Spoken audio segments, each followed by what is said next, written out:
All right, let's do this thing, guys. Let's just get right into it. No intro, no funny business. What's going on, gang? Hopefully, everybody yesterday made some money on yesterday's NFL schedule or NFL slate, the Super Bowl. If you didn't, well, got some NBA action for you today.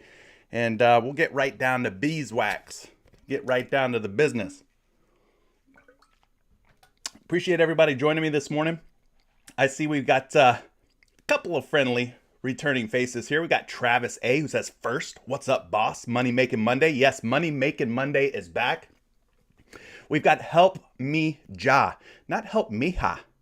It is not Hispanic. It is not Espanol. It is Help Me Ja. My bad, bro. I've been butchering the name for a while now. I'm glad you got it cleared up for me. So Help Me Ja says, what's happening? So yeah, I'm glad we got that clarified. Chill Robot says, will you be my Valentine? Absolutely. I will be your Valentine. And by the way, shout out to everybody out there. Happy Valentine's Day. It's Monday. It's February 14th.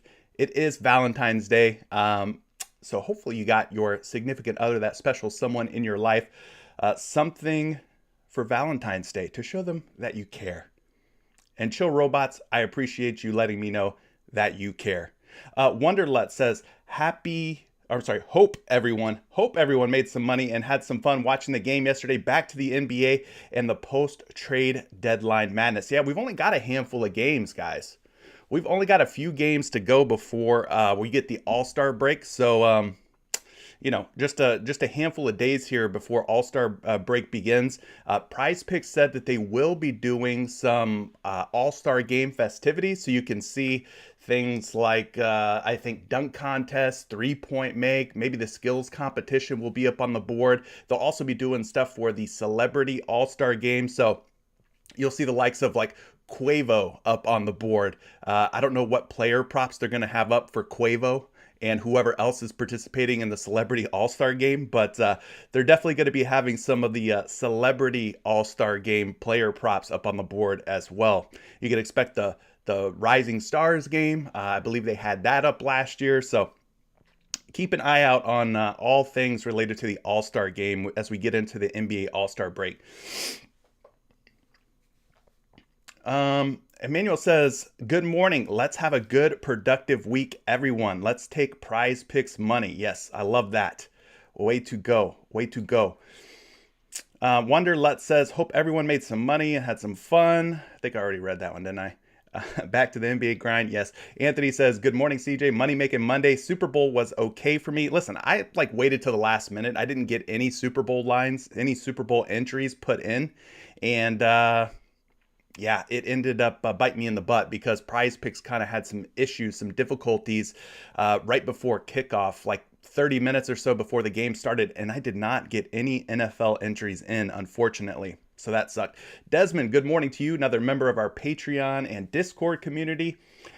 Let's get it. We'll definitely get it. This guy here needs to tell me how to pronounce his name. Pxllinn. Pixelin? Pixelin? Pixelin. We'll go with that. OBJ got his ring. Yes, OBJ with the ring. Matthew Stafford too. Really happy for Matthew Stafford. The Coop says, did anyone else lose money on the kneel down at the end of the game yesterday? Ouch. Was that Matthew Stafford's rushing yards, I guess you're talking about, on the kneel down? Divine Truth Allah says, peace. New day, new money. Let's get it. Yes, absolutely. We're going to get back to the NBA grind today. We got 9 NBA games, gang. 9 NBA games.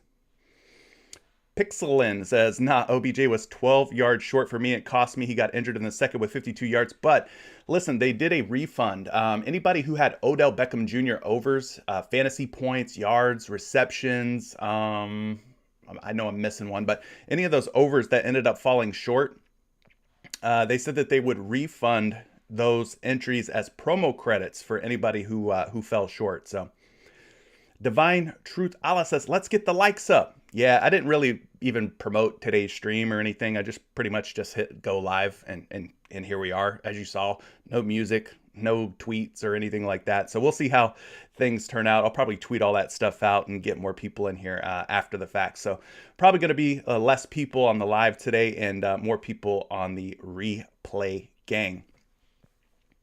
Paulia says, let's make this moolah. Everyday Fantasy, good morning live stream, Patreon gang, and of course the chef, the maestro, the man, the new legend, CJ. Let's all put our heads together and haul off a big bag of money. Yeah, that's what we're going to try and do, gang. We're going to go inside Discord, inside Patreon. We're going to try to put all of our heads together and find that perfect 5-pick. I know it's hard. I know those 5 picks can be difficult, but for all of you who are holding on to your $500 5-pick, the free entry as the payoff basically to the road to 56, hopefully we could put together a strong 5-pick play today and lead people to a $5,000 payoff. That would be incredible. That would be absolutely incredible. So we'll start our player prop research here on the stream. Obviously, if you're a member of Patreon, a member of Discord, we'll be continuing the conversation in the private Discord channels inside of the Discord server, the Out of Bounds Discord server, and we'll try to put our heads together, man, and we'll try to find us a winning pick, a winning play. Anthony says, salute fam. Salute to you as well, Anthony. Fellow Floridian is in the house. Pullin. That's how you say your name? Pullin? So the X is just like, just for fun. It's just for show. No U at all. You're just dropping the U, substituting it with the X, so it's just Pullin. Okay, I got you. I got you. No problem. Scrolling through here. Ronald's Green, what's up? Love that. Magic, good morning, fam. Let's get the bag today. Drew Bree says, what's the deal? Patreon gang in the building. What's the deal with you, Drew? I see you, brother. I see you. I got me a coffee already. Pullin. I have to remember that. Pullin. Jimmy Saffel says, what's up, Boss 20 Stewart? CJ, what's good, bro? What's good with you? Sleepy 25, what's up with you? Kings United says, I got a nice 4 out of 4 power play for the risk-free, hoping it hits. That's right. That's something else we got to keep an eye on is we've got a $25 risk-free entry over on PrizePicks, meaning you could put that $25 down on a 4-pick power play and potentially hit 10 times your money. And if you hit, you get to keep that money. If you don't hit, let's say it goes 3 out of 4 or 1 out of 4, whatever. Let's say it doesn't hit, like a 4-pick power play. Well, then they'll refund you the $25. So you really have nothing to lose. Nothing to lose on that entry. Chris Smith says, let's go. Timothy Scott, he's in here dropping emojis. Love it. Huncho, what's up? 44 Beer says, what up, CJ? Let's get a bag, liking some Jeremy Grant fantasy points. We'll have to take a look at that. Chuck Rose says, sup, Curtis? Let's get this money and bang that like. Aaron Rodgers, yo. King Chris, yo. It's 5K day officially. That's right. A lot of you people held on to your 5K entries, it sounds like. So, T-Chef 2525. Shout out to you. Michael Palma. Good to see you here. Rashawn. What's up with Money Making Monday? We're going to get down to business. Don't you worry about that. Don't you worry about that. So shout out to everybody. Hopefully, all of you had a pretty good day yesterday playing some NFL. NBA was just a 2-game slate. So not a lot of NBA action yesterday, but we got plenty of it today. So let's go ahead and get down to business here.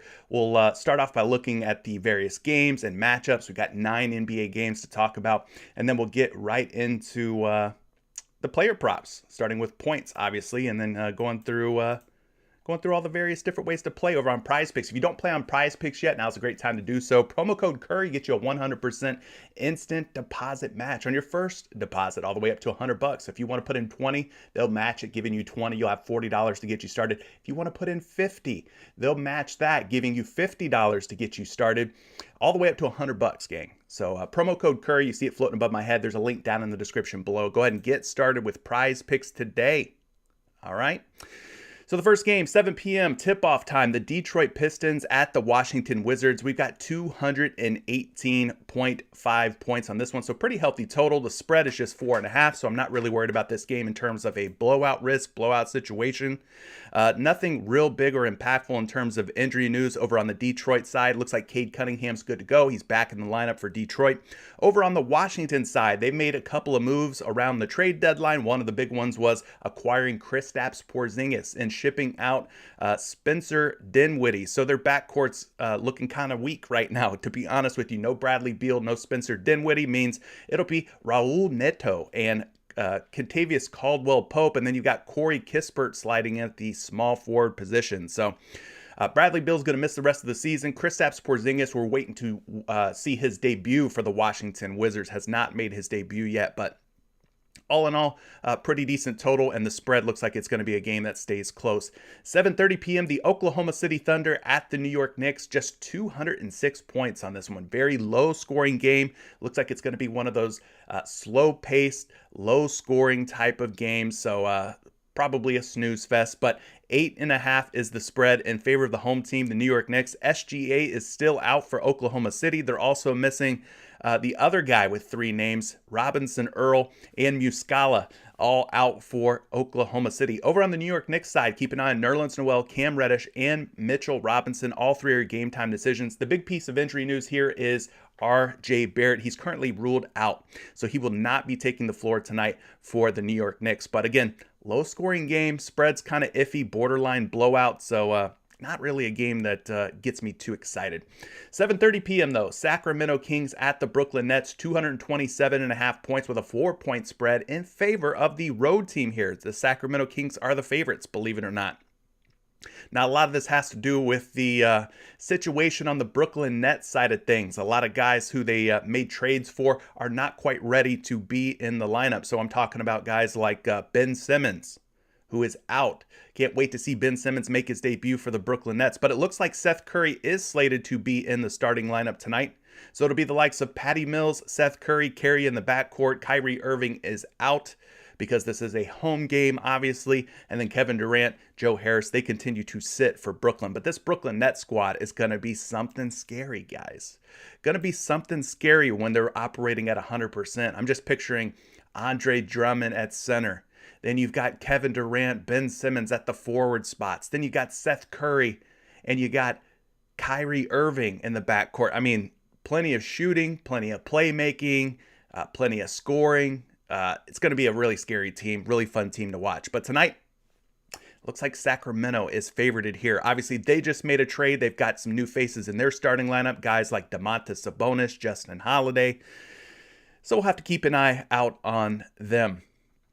Scrolling on down here to the 8 p.m. game, the Portland Trail Blazers at the Milwaukee Bucks, 231.5 implied point total. Super high total, but also a super big spread here in favor of the Bucks. The Bucks are 15.5 point favorites in this game, guys. 15.5 point favorites.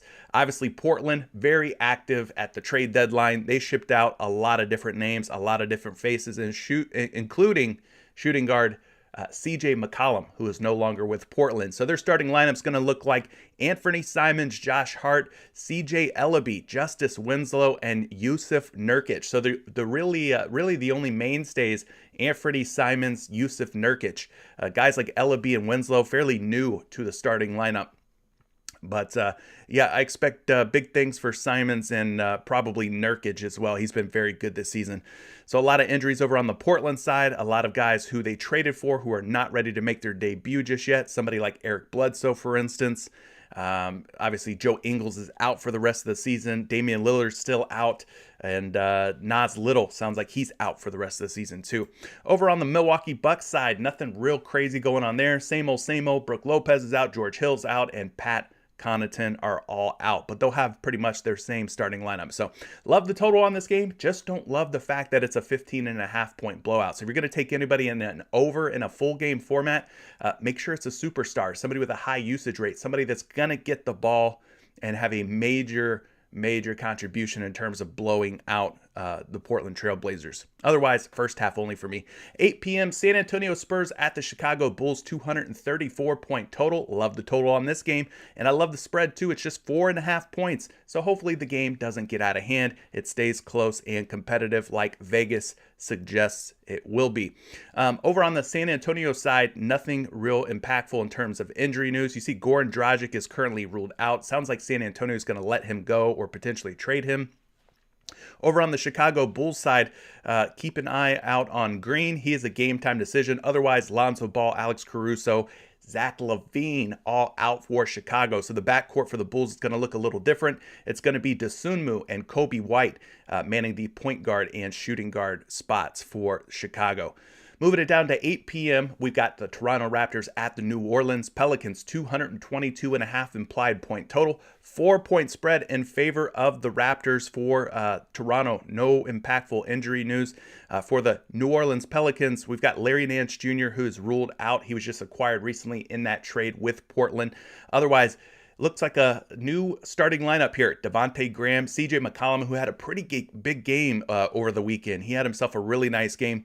Brandon Ingram, Herbert Jones, and Joe Val expected to be the starting lineup for them. No real changes on the Toronto Raptors side. 9 p.m., the Houston Rockets at the Utah Jazz. Again, another really nice total, 231.5 points, but the spread 14.5, so we have to put it in the blowout bucket. So if you're going to play anybody from this game, make sure it's a high usage player. Otherwise, just make it a first half only option and play the overs in a first half format. On the Utah side, Pascal and Gobert are both game time decisions. It looks like they project Rudy Gobert to be in the starting lineup. Otherwise, Rudy Gay is the only piece of injury news from that one. Moving it down, 9 p.m., my Orlando Magic at the Denver Nuggets, 225.5 point total, 11-point spread. Looking at this game total, I like it at 225.5, but it's another one of those games where it's probably going to blow out, as Denver is the much more talented and experienced team. So again, first half only probably for me. Otherwise, if you're going to take an over on a player from this game in a full game format, it would have to be somebody who's a stud, like a Nikola Jokic possibly. But even though, Jokic is a high usage, great player, sometimes it's hard if this guy ends up playing just 3 quarters or, barely touches the floor in the fourth quarter. It's hard to hit those overs when you're not getting the full 36 minutes or more of run. In terms of injury news, nothing real crazy going on here. Pretty much the only one that matters is Monty Morris. He's a game time decision. Keep an eye out on him. Not sure if he's going to be in or out today. 10:30 p.m., the final game of the night, the Golden State Warriors at the Los Angeles Clippers. We got 221 points on the board, 6.5-point spread in favor of Golden State. For the Warriors, Wiseman, Green, and Iguodala are all out. For the Clippers, Luke Kennard, game time decision. But it's, the same cast of characters here that have been out all season. Paul George, Kawhi Leonard. We do have Norman Powell, who was recently acquired. He is also out tonight. So you're looking at a starting lineup potentially of Reggie Jackson, Terrence Mann in the backcourt, Marcus Morris, Nick Batum, and Ivica, the first half beast, Zubac. So there you go. That is all of your games tonight, all 9 of them. In a nutshell. So let's go ahead and move into some of the player props. Appreciate everybody joining me this morning. If you haven't yet, please drop a like on today's live stream. Let's start a new streak of 200 plus likes. I know some of you are experiencing some NBA fatigue with all the craziness, the madness that went down around the trade deadline. I think some of you are ready for an NBA break. You're ready for the All-Star game. It's not just the players who are ready to take some time off. I think some of you guys out there are ready to kind of maybe take a little bit of a break from the NBA, let things sort of settle with these trades, with the All-Star game and everything, and then come back after the All-Star break feeling renewed and refreshed. I know I could use a little break. We've been grinding daily. So we'll get through the next few days. There'll be the All-Star break, and then we'll come back and hopefully we'll be a little bit more energized. But all the likes and everything that you could do, guys, we always appreciate it here. All right. So we're going to be looking at the guys over the last 10 games who have been hitting their points prop. Hitting their points prop over the last 10 games. Anthony says, yeah, bro, I need a small break. Listen, I can tell. It's not just my YouTube channel, but I'm looking at some of the other content creators who make NBA content for PrizePicks, and I'm starting to see the numbers slide down. So I think people are starting to get a little bit irritated. There's a little friction there with the NBA lately. I get it though. Around this time of the year, it always happens. It never ceases to fail. So things will bounce back. Everybody will come back around. It's a daily grind, man. The NBA will absolutely take it out of you. It'll take it out of you. So the top hitter in terms of points props here at 21.5 points, 70% hit rate is Brandon Ingram of the New Orleans Pelicans. Brandon Ingram getting it done in the last 10 games, 7 out of 10. We look at the last 5 games, an 80% hit rate for Brandon Ingram, gone 4 out of his last 5 games. We talked about CJ McCollum being in town. I'm still a little leery with taking any New Orleans Pelicans. I want to give it a couple more games before I attack anybody on the New Orleans Pelicans side of things. I just want to see how that team comes together, how the chemistry ends up playing out, and I think I'm going to wait and see on New Orleans. But nonetheless, I have to tell you about Brandon Ingram because, like I said, 70% hit rate in the last 10 games, 80% hit rate in the last 5 games. He's averaging 23.8 points per game in that span. So we're going to look at the DVP, defense versus position here. We're looking at the last 7 games, a more recent sample size. We'll go over to the small forward position. Then we'll head over to the points column here, and we'll take a look at this matchup against the Toronto Raptors. Raptors are giving up over 22 points per game, which puts them just outside the top 10. Most points given up to the small forward position in the last 7 games. So the matchup looking pretty nice here for Brandon Ingram on paper. So we're going to head on over to Action Labs and see if we could pull up a projection for Brandon Ingram's points. I got him projected for 24 points. I'm seeing him at 21.5 points across 3 different sites, 3 different books. 2 out of the 3 sites, we're seeing the betting public take the under on Brandon Ingram. So not a lot of faith in Brandon Ingram scoring 22 or more points tonight against the Toronto Raptors. So good hit rates in the last 5 with 80%. Hit rates over the last 10, 70%. So let's go ahead and take a look at the next player, Fred VanVleet, 19.5 points. He's another guy over the last 10 games who's been hitting at a 70% hit rate. So Fred VanVleet, 70% in the last 10 games, but 100%, 5 for 5 over the last 5 games. He's averaging 22.6 points per game, which is nearly 3 points higher. 3.1 points higher than his prop line today of just 19.5. So we're seeing a pretty soft line here, in my opinion, for Fred VanVleet, a guy who's been tearing off 21, 26, 20, 21, and 25 points over his last 5 games. So gets some pretty good backcourts. So let's take a look at the matchup for Fred VanVleet. He's going up against the New Orleans Pelicans. Maybe you could run a little 2-pick play here with Brandon Ingram on one side, Fred VanVleet on the other. The New Orleans Pelicans against opposing point guards over the last 7 games, they're giving up not a ton of points. I mean, 21. This guy needs 20. But you can see where that puts them in terms of ranking. That is the 7th, 8th fewest. So they're doing a pretty good job over the last 7 games. We'll have to see how Devontae Graham and CJ McCollum do. Not really known. I don't think either guy's really known to be a defensive stopper. I think Josh Hart probably a better defender than CJ McCollum. I'm just throwing it out there. Let me know if you agree or disagree with that. Josh Hart maybe a better defender than CJ McCollum. I don't think of McCollum as being much of a defender personally. I used to attack Damian Lillard, CJ McCollum, that Portland Trail Blazers backcourt every time that I could. So that's why I kind of think Fred VanVleet's in a pretty nice spot. Anyway, let's go pull a projection up for Fred VanVleet. I have him projected for nearly 22 points today. Nearly 22. At 19.5 points on 2 out of 3 sites, we're seeing him being bet over. Minus 125 over 19.5 points. So the 22-point projection looking pretty nice for Fred VanVleet. Again, 5 straight games, he's covered 19.5 points. And I'm not really scared of Devontae Graham. Not really scared of CJ McCollum in this backcourt for New Orleans. So I think that could be a decent little spot. We're getting a little bit of a discount on VanVleet. He was up at 21.5 the other day, right? 20.5. So to see him at 19.5, kind of a little bit of a value play, a little bit of a discount. Yeah, CJ can't guard, as Aaron Rodgers says.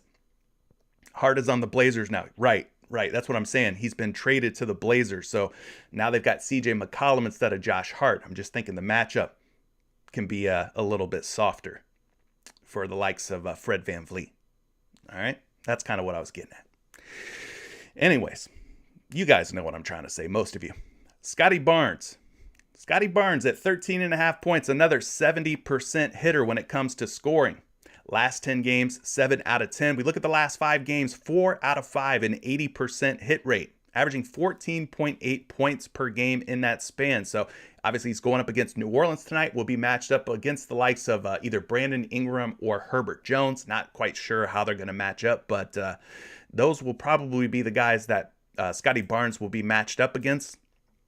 So we're going to go take a look at the New Orleans Pelicans in terms of small forward and power forward. We'll look at both positions because a guy like Scotty Barnes, he's kind of interchangeable at the 3 or 4 spot for the Toronto Raptors. But the New Orleans Pelicans doing a pretty good job here over the last 7 games, giving up the 6th fewest points per game to the small forward position, just over 18 points allowed. There's still a little bit of wiggle room for a guy who just needs 14 points, so I'm not completely scared off by the matchup, being that they are giving up over 18 points per game.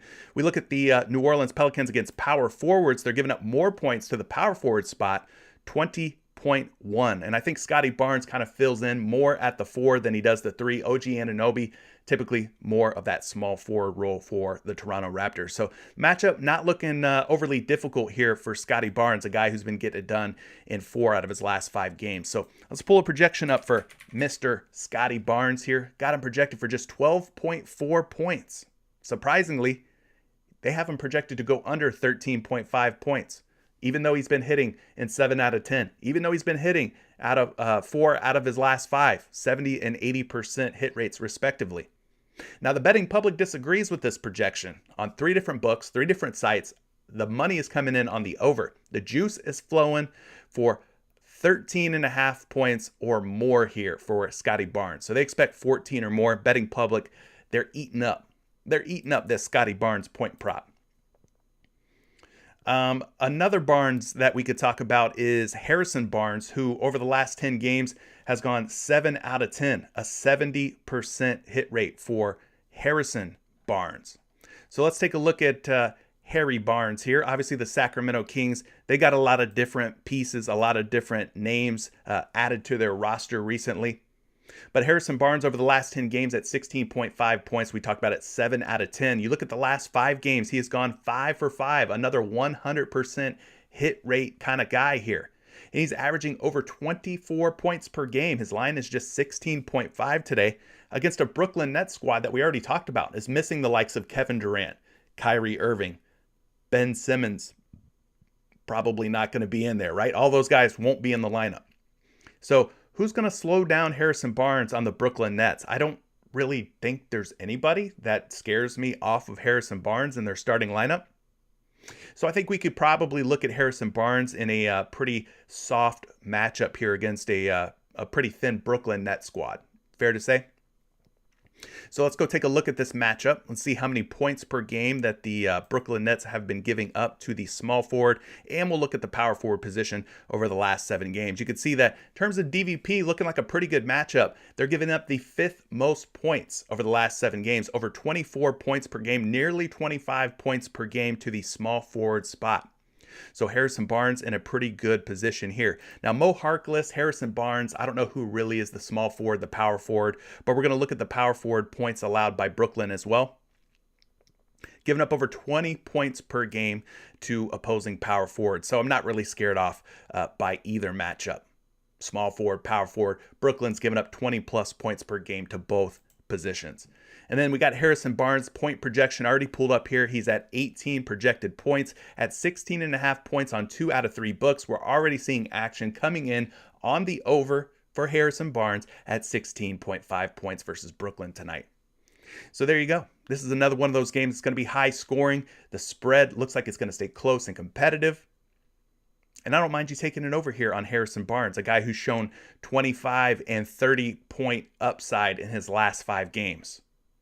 So he should be in a pretty good spot tonight. I've already seen a lot of people liking some Harry Barnes. Some other guys to consider here for points props. I won't get into all of these, but I will mention them. Gary Trent Jr., 70% hit rate in his last 10 games. Pascal Siakam, 70% hit rate in his last 10 games. And De'Aaron Fox of the Sacramento Kings also going 70% and covering his point props. So you could dig into those 3 a little bit more if you're looking for some additional options tonight. So now that we've covered some points, we're going to switch it up and we're going to go to the rebound category. We're going to see who's been cleaning the glass, who's been the board lord for their respective teams here, looking at the highest hit rate players, the guys who have been getting the job done. Swig of water for me while I take a little water break. You guys slap the like button and, we'll make the world go round. You help me, I help you kind of thing. You know what I'm saying?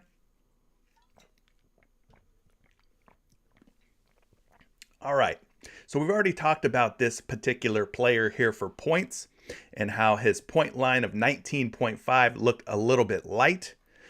Now we're going to talk about him for rebounds because his rebound number here at 3.5 boards looks a little light as well.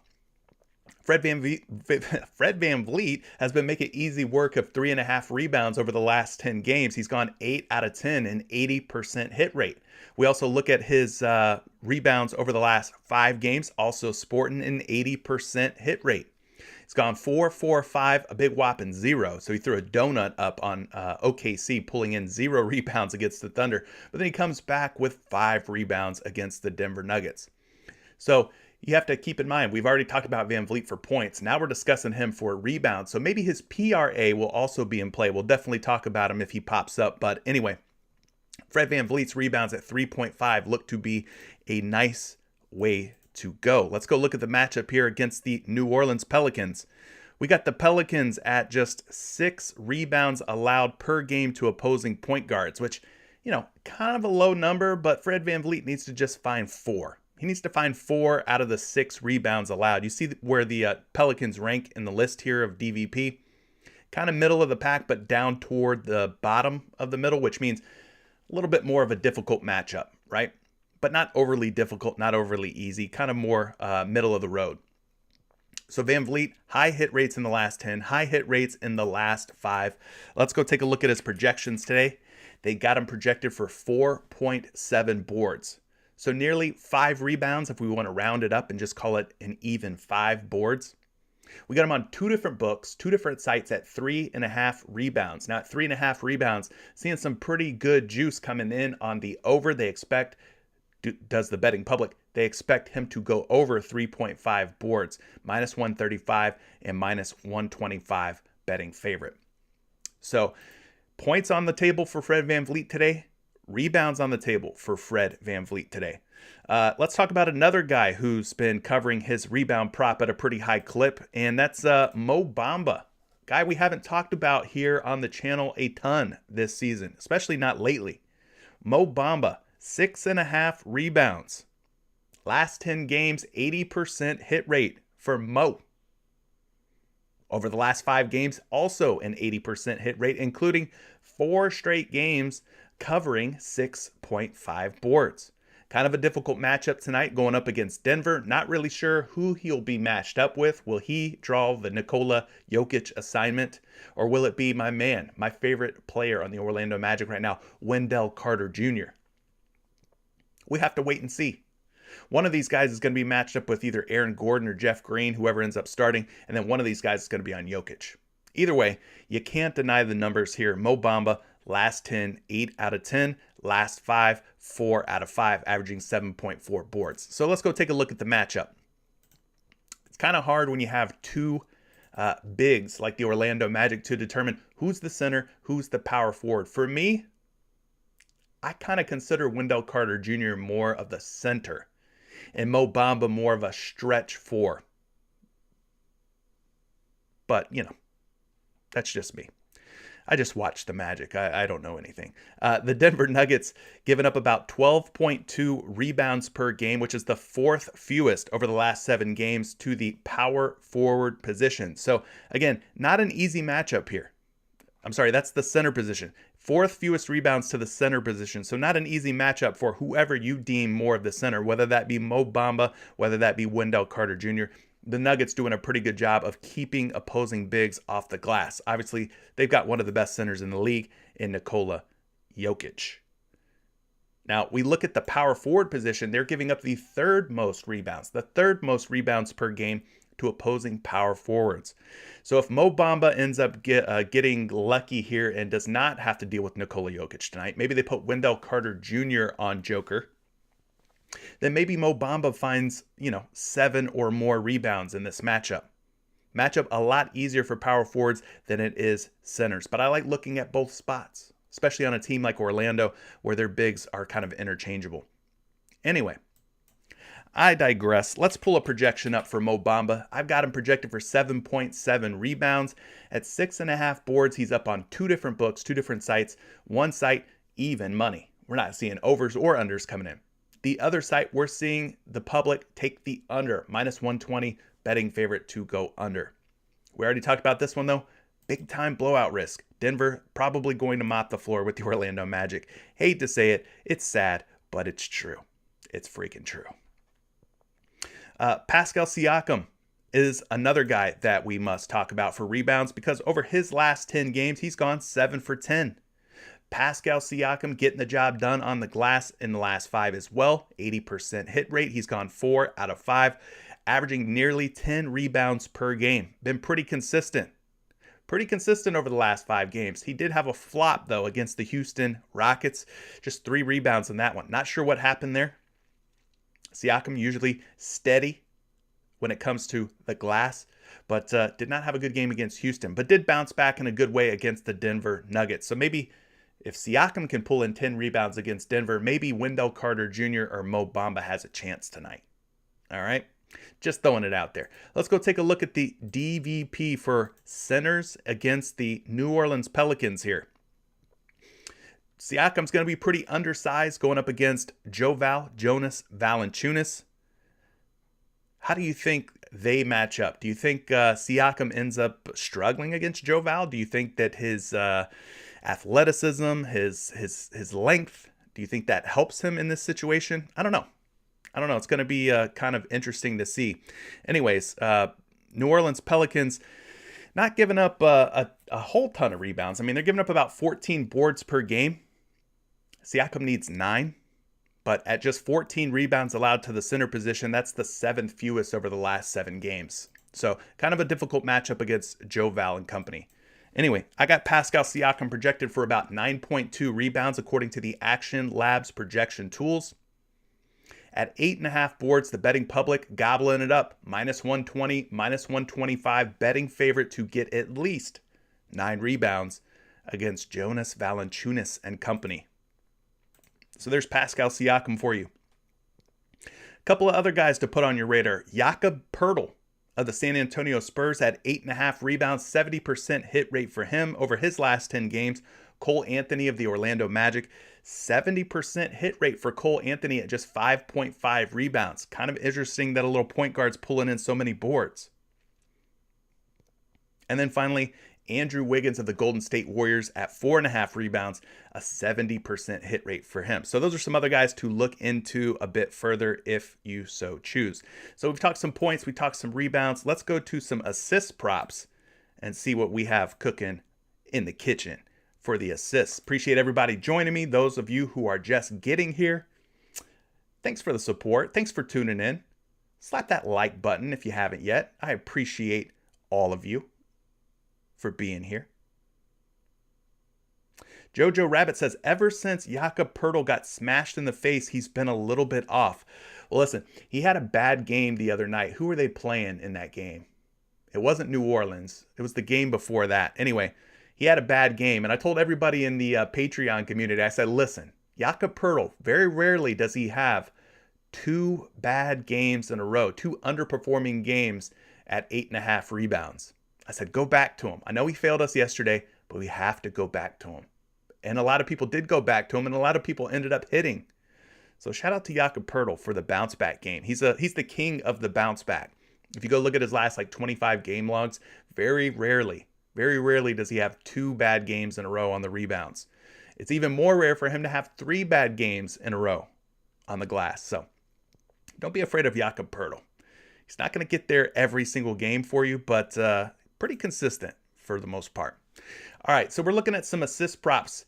Thank you for assisting me, again, by dropping likes on this video. We're just trying to get the word out to as many people as possible, trying to grow the channel, trying to reach as many of you as we can, try to help as many folks as possible. So that's where the likes come into play. You sharing this comes into play. You making sure you're subscribed, notifications turned on, you're tuning in. All that stuff really helps.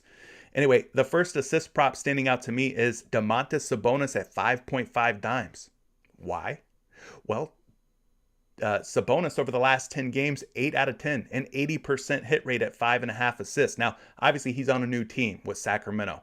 Going to be kind of weird to see if Sabonis continues his high assist ways. But I can tell you this, the 80% out of the last 10 games, that hit rate's really strong. We look at the last 5 games, 3 out of 5, there's 60% hit rate. I believe this was either his first, maybe it was his second game as a member of Sacramento Kings. He had 7 dimes against Washington. This game might have been his first one against Minnesota. Not quite sure. I have to refresh my memory. But he had 5 assists against Minnesota, so he went under there, and then came back with 7 against Washington. So let's go take a look at the matchup here. Sabonis been playing the center position for Sacramento. He's going up against the Brooklyn Nets tonight. We already talked about how bad their team is right now. They're just missing a lot of players. They're just missing a whole lot of players, actually. Brooklyn giving up about 3.5 assists per game to the center position, which is not very many. That's the 9th fewest. But he's also not just your typical center, right? We know that he's an above average assist type of big man. Him and Jokic, I mean, they rack up the dimes left and right. So the matchup on paper doesn't look great against Brooklyn, but Brooklyn is missing a ton of key pieces. So let's pull up a projection here. I got Sabonis going for 5.9 assists. If we want to round it up, call it 6. 6 is more than 5.5. So the over, according to the projection tools here, should be the lean. But not so fast. The betting public taking the under on Domantas Sabonis. We're seeing money coming in, minus 120, minus 125 to go under. So really high hit rates for Sabonis in the last 10 games, 80% hit. Projections like him, but the public, for whatever reason, not buying it. They don't like him quite as much. Another guy who's been dropping dimes at a pretty high clip is Steph Curry at 6.5 assists. In his last 10 games, he has gone 7 out of 10, a 70% hit rate. 7 out of 10 for Steph. We look at the last 5 games, 4 out of 5, an 80% hit rate, and he's averaging 7.4 assists per game. Seems like he's doing a lot more dime dropping and a little less scoring this season. His shot has been a little off, a little funky this season. He set the bar so high in previous years in terms of three-point shooting, points, and all that other stuff. But it seems like this year he's kind of taken a step back in the scoring department. And we're seeing him drop a lot more assists here lately than maybe he has in the past. I don't know. Maybe it's just me. But when you got guys like Klay Thompson, Andrew Wiggins, you got Kuminga, you've got Jordan Poole, rather. You got some really good scoring options around you. You don't really need to score as much. So, I don't know. Maybe he's saving his energy, conserving himself for, the playoffs and such. Anyway, he's going up against the Clippers tonight. We've seen Luka Doncic kill the Clippers recently. Maybe that is a sign of things to come here for Steph Curry. I will tell you this. Over the last 7 games, no team in the NBA has given up more points to the point guard position than the Los Angeles Clippers. Guys, they're giving up nearly 33 points per game. I know we're talking about assists, but I wanted to point that out. Clippers giving up over 32, nearly 33 points per game. They're the only team giving up 30 or more points per game to the point guard position. So you could play Steph Curry potentially as an over on points. But we're talking about assists here. So let's go to the assists allowed by the Clippers. They're giving up about 9.2, which puts them like right in the middle of the pack. You can kind of see where they rank here. Toward the top is good, meaning an easier matchup. They're giving up more assists than most teams.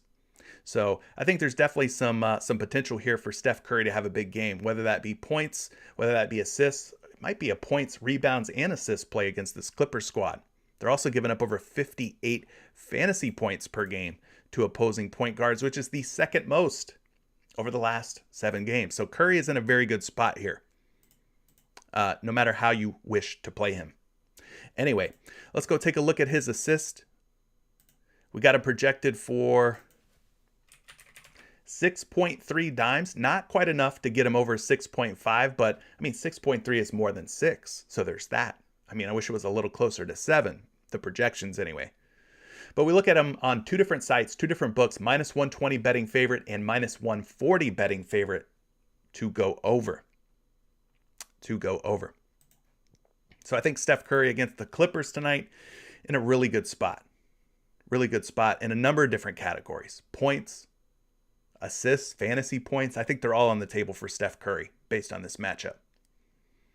Another guy that maybe you consider for some assists, we're not going to see him up on the PrizePicks board from the looks of it, but Jonas Valanciunas at 2.5 dimes, 70% hit rate for him.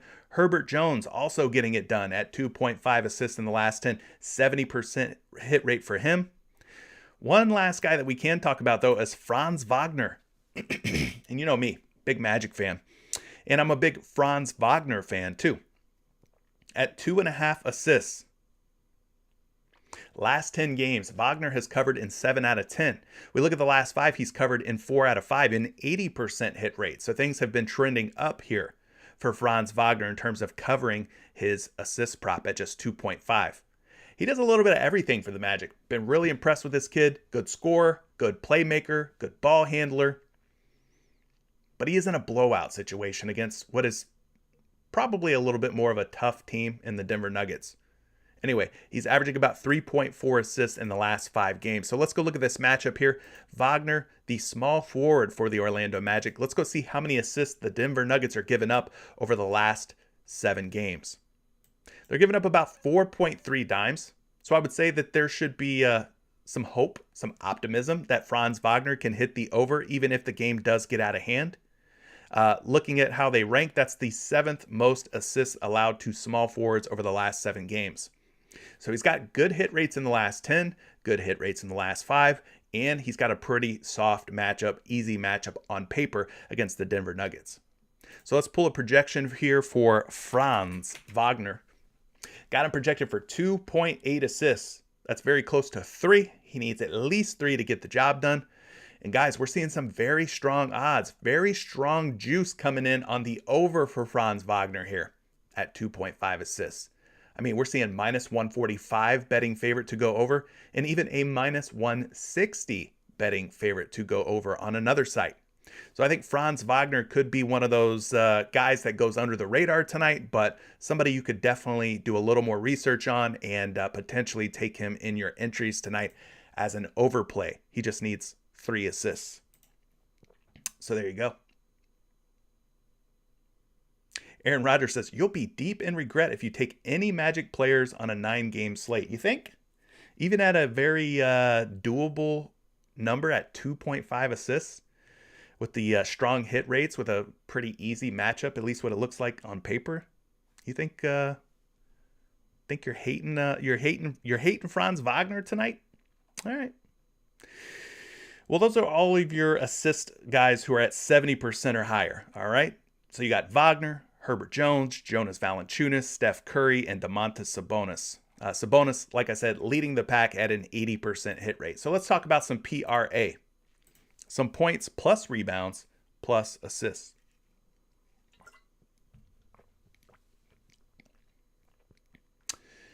We've already talked about this guy for points. We've already talked about him for rebounds.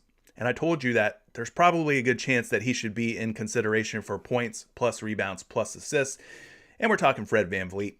30.5 PRA has been good to him over the last 10 games, an 80% hit rate. Now, the last 5 things have dipped a little bit. Dipped down just a little bit to a 60% hit rate. He's averaging 33.4 PRA. One thing that I was thinking of, if you're looking for like a late night rage bet, that's where maybe that Franz Wagner assist play can find its way into your entry. You know what I'm saying? If you're looking for like a late night pick, that's where you squeeze Franz Wagner over 2.5 assists into like maybe a flex entry. I'm not saying you should go out and like power Franz Wagner 2.5 assists in like a $200, $400 entry or put him in your $500 5-pick flex or anything like that. But if you're looking for like a late night rager, that's where Franz Wagner comes in. That's like those mistakes that you make when you're drunk and hungover and you want to go to Taco Bell and you're like, man, this seems like a good idea. You throw them in your entry. Yeah, it's kind of like that, where you go to Taco Bell or something and you're like, oh man, I regret eating that. It just sounded so good when I was like drunk or hungover. That's where you put Franz Wagner's assists in that category.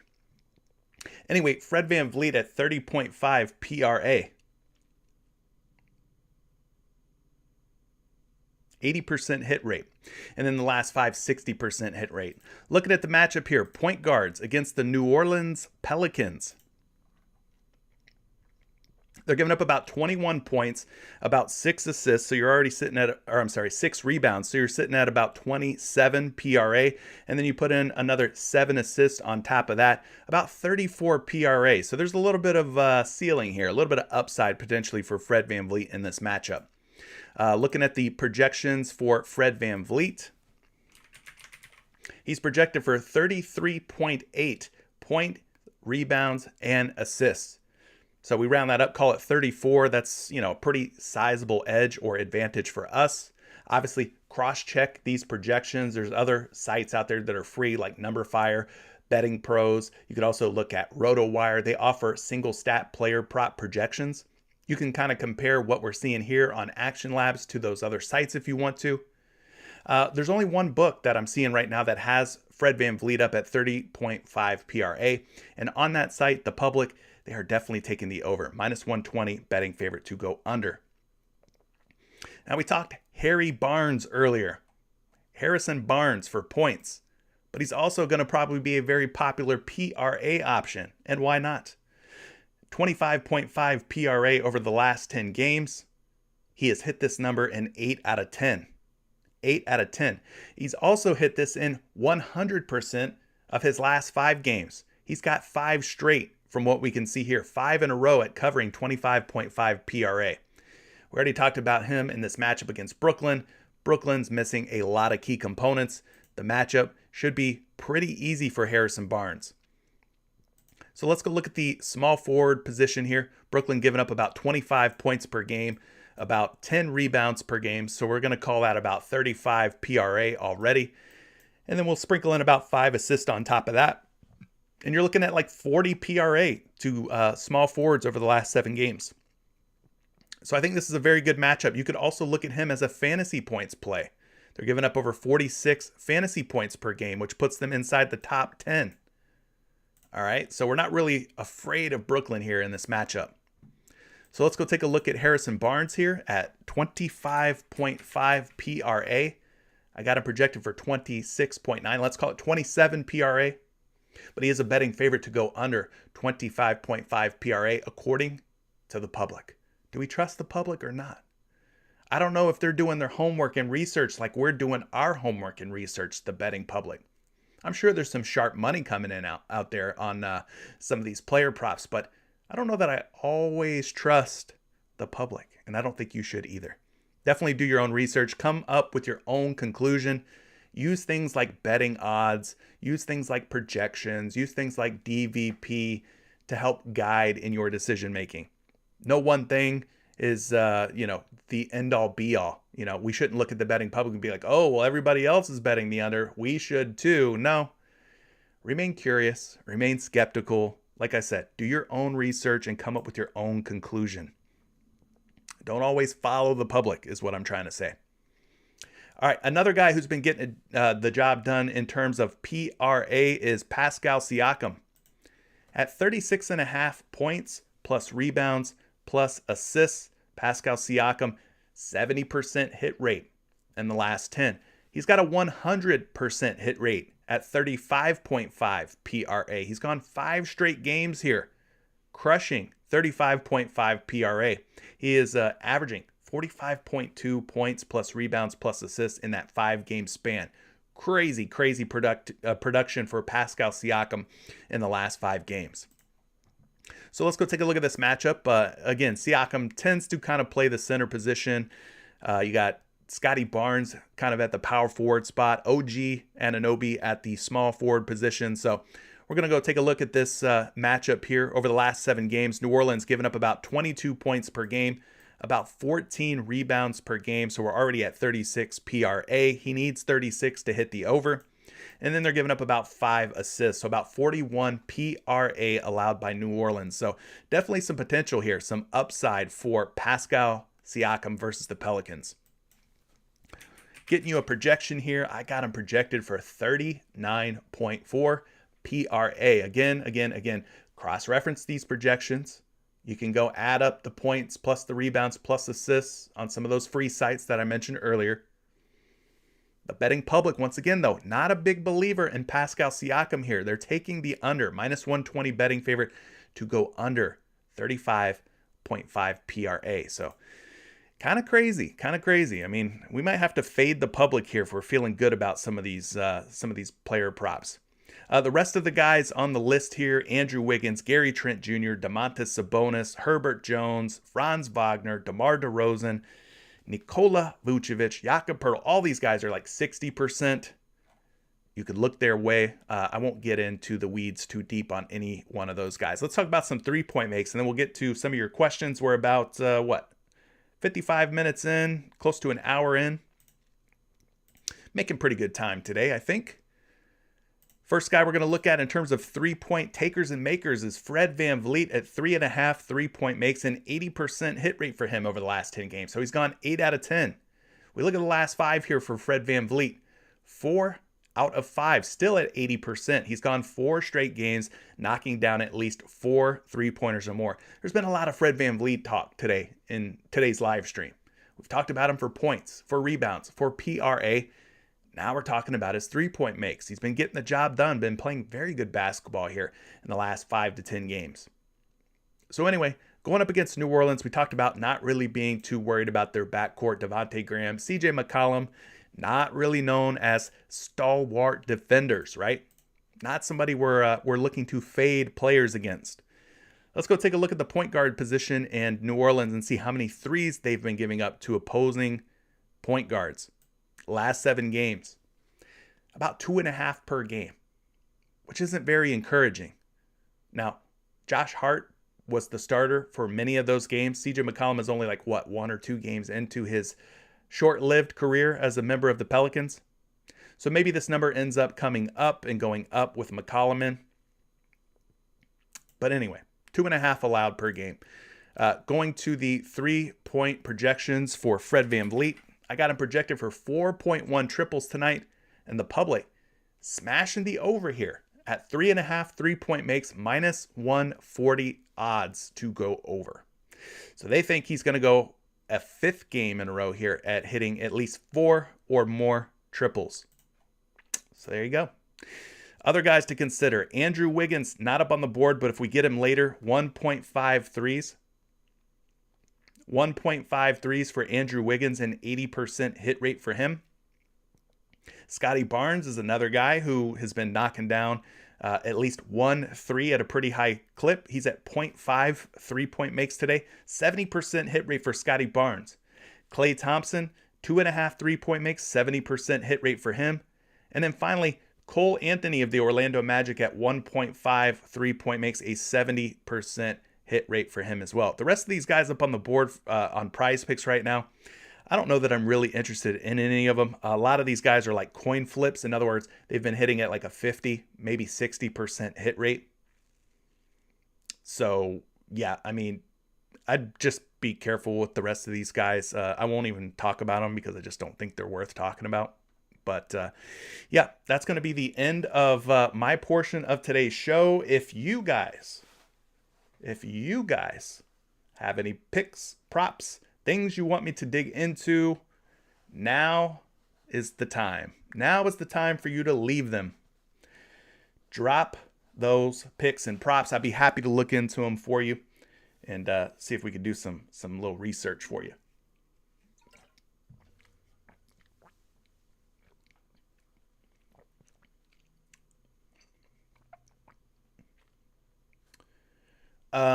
David just jumped into the live stream with a super chat. David says he's just jumping in here. Not sure if it was covered yet, but DeJounte Murray has covered his fantasy points in 6 out of 7 games. It's a big fantasy point number, but easily has cleared in the last 2 favorable matchups. Okay, let's take a look at that, as we have not talked any fantasy points props. Let's see what DeJounte Murray's been up to here. Whew, big old 50. Speaking of 50, did you guys see 50 Cent last night? Was it just me, or was 50, was he looking a little plump, hanging upside down there singing In the Club. Shout out to 50, man. My name is actually Curtis. Yeah, you guys know me as CJ, but I'm a fellow Curtis. Me and Curtis Jackson, another CJ. We're like brothers, twins, basically. Anyway, it's pretty cool to see 50 Cent in that halftime show last night.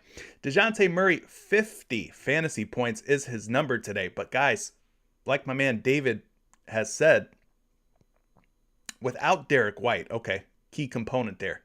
A little key piece. So without Derek White, you're saying DeJounte Murray has covered 50 fantasy points in 6 out of his last 7 games. Cool. Let's go ahead and take a look at that. And for that, we can use StatMuse. So we'll go DeJounte Murray FanDuel points without Derek White logs. Cool. And so he's at 50 fantasy points. He's gone 1, 2, 3, 4 out of his last 5 in covering 50 fantasy points without Derek White. Without Derek White. We go back to the 7th here.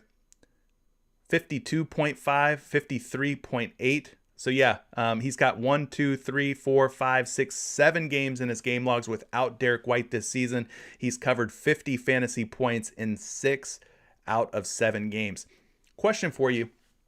And chat, you may not have the answer to this. When does Josh Richardson make his debut for the San Antonio Spurs? Obviously, they traded Derek White away. They acquired Josh Richardson in that trade. And if he does make his debut tonight, do we worry that it impacts DeJounte Murray in any type of way? Or Keldon Johnson in any type of way? Or maybe I been asleep over the weekend and I did not see Josh Richardson already make his debut for the San Antonio Spurs. I'm just wondering if he's going to be in there or not. Anyway, that could be something to monitor. Josh Richardson, is he going to come in and make an impact for San Antonio or just be another role player? I don't know. Could shake things up though. Anyway, 6 out of 7, DeJounte Murray over 50 fantasy points without Derek White this season. So that's looking pretty good, right? 6 out of 7, very strong number, very strong hit rates. Let's go look at this matchup against the Chicago Bulls. We've seen the likes of LaMelo Ball have a fantastic, LaMelo Ball have a fantastic game against the Chicago Bulls recently. DeJounte Murray, for me, kind of a similar in that way to like a LaMelo Ball type of player, kind of a do-everything type of point guard, right? Chicago giving up over 54 fantasy points per game over the last 7 games. That's the 5th most. The 5th most in the last 7 games. So I think DeJounte Murray could definitely be in a good spot tonight. So I'm not completely mad at what I'm seeing here so far with DeJounte Murray. I do have him projected on Fantasy Labs for just 46 fantasy points, which is about 4 points less than his number of 50 tonight. His rating is 89 out of 100, so that's a pretty high rating according to the Fantasy Labs models. And he does have a ceiling of over 63 fantasy points. So there's definitely upside here for DeJounte Murray in this matchup. I am a little bit concerned with the number being 50, but as you've seen, without Derek White, DeJounte Murray has been getting the job done. So there you go. Thanks, David, for putting that one on the map, for putting that one on the radar. Jeff B. 1988 says that Jay Rich is set to make his debut today for the Spurs, but I doubt he will have that big of an impact on Murray. Yeah, that could be a knock against a guy maybe like Keldon Johnson, maybe more than DeJounte Murray. But yeah. Other picks, other plays. Let's go back up here. I have to scroll back up.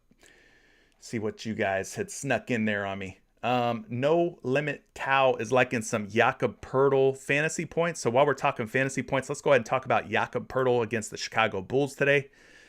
Last 5 games for him, 60% hit rate at covering 33 fantasy points. The matchup against Nikola Vucevic, not one that I'm necessarily afraid of. The Bulls giving up over 59 fantasy points to opposing centers. So that puts them like right around the top 10 most fantasy points allowed to opposing centers in the last 7 games. So I think Jakob Poeltl could definitely be worth looking at, could definitely be in play versus this Chicago Bulls front court. Getting you a projection here on Jakob Poeltl. I've got him projected for about 35.5 fantasy points. His rating is 84.5, not terrible. Ceiling of 51 fantasy points in this matchup. So I think Poeltl could be in play against Chicago. Like I said, Vucevic never has been a strong defender. So I think you could definitely go and target players against him. Guys like Jakob Poeltl. Very high scoring game. Looks like it's going to be one of those ones that should stay kind of competitive as well. Let's see here. Mr. Ruiz. Tony Ruiz is liking some Ivica, the first half god. Zubac. Are you liking Zubac for points or fantasy points more? We could take a look at both. Zubac is pretty consistent, though, when it comes to first half fantasy points and points. Not seeing him up on the board just yet, though, for fantasy points. Let's see if he's up for points yet. Nope. Not quite yet. Not seeing him. Should make sure my eyes aren't failing me here. Nope. No Zubac just yet. But just have him on your radar. Zubac first half has been pretty good this season. Alvin, he's mentioning some Harrison Barnes PRA. Yeah, we talked about him already. De'Aaron Fox for points. We have not talked any De'Aaron Fox. That could be interesting, though. De'Aaron Fox was looking a little sus to me in terms of like any of his player props right before the Halliburton trade. I know he was missing some time and stuff, but I don't know how I feel about De'Aaron Fox right now. I think I'm still trying to figure out De'Aaron Fox. You're liking him for points at 22.5 versus Brooklyn. I mean, we know their backcourt's going to be pretty thin. It's going to be Patty Mills. It's going to be Seth Curry. Not really scared of either one of them in terms of defense. Not somebody I'm looking to avoid. Patty Mills, Seth Curry. So, I mean, I'm kind of with you on some De'Aaron Fox, especially when you look at his game logs here. We'll kind of just look at the last 3 from February 8th to the 9th to the 12th, 29, 27, and 26, respectively. So he's been in his bag, guys. He's been scoring a lot of points. And like I said, Brooklyn's not really a team that has anybody that's going to, make me afraid, so to speak. But point guards against the Brooklyn Nets, they're giving up about 22.6 points per game, which is basically where his line is today at 22.5. Not an overly difficult matchup, not super easy. They're like right around sort of the middle of the pack last 7 games. Got Fox projected for about 23.3 points, which is more than the 22.5. And I will say this, at least one sportsbook believes in Fox so much that they put his line at 23.5. So we are getting a little bit of value here on PrizePicks versus FanDuel Sportsbook. 22.5 on PrizePicks, 23.5 on FanDuel. So, yeah, 2 out of 3 sites have him at 22.5. At 22.5, we're seeing the betting public minus 130 odds take the over on De'Aaron Fox. So I'm not mad at that. King United, you're kind of rocking with David in terms of the DeJounte Murray fantasy points over. Okay. Seeing a lot of people on some DeJounte Murray today. DeJounte PRA was another one that was mentioned. Ivan, we talked about some Harrison Barnes points at 16.5. He's probably in play for points, rebounds, and assists. Got some different moving parts there on Sacramento, but hopefully Harrison Barnes continues to be a standout player. Him and De'Aaron Fox and Sabonis. Kind of like their big 3, I guess you could say. Travis A is asking about an interesting one. Ayo Dosunmu in terms of assists. We've taken him in the past for assists. What's his assist prop today, though, gang?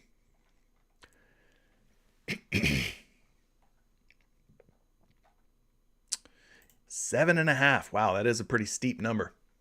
But he's been getting it done. I mean, last 5 games, 3 out of the last 5, he has gone for 8 or more assists. He had 14 against Indiana, 10 against Minnesota, 9 against OKC. He's averaging 8 assists per game over the last 5 games. So we talked about all the injuries in the Chicago Bulls backcourt. No Lonzo Ball, no Alex Caruso, no Zach LaVine. Seems like somebody's going to have to do some playmaking around there, and it's probably going to be Dosunmu. You could probably also look toward DeMar DeRozan, who's dropped some dimes in the past.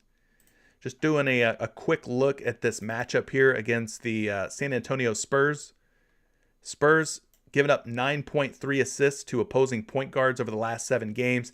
You can kind of see where they rank, just outside the top 10, so maybe like top 15. So not an overly difficult matchup. Not one that we're looking to avoid by any means.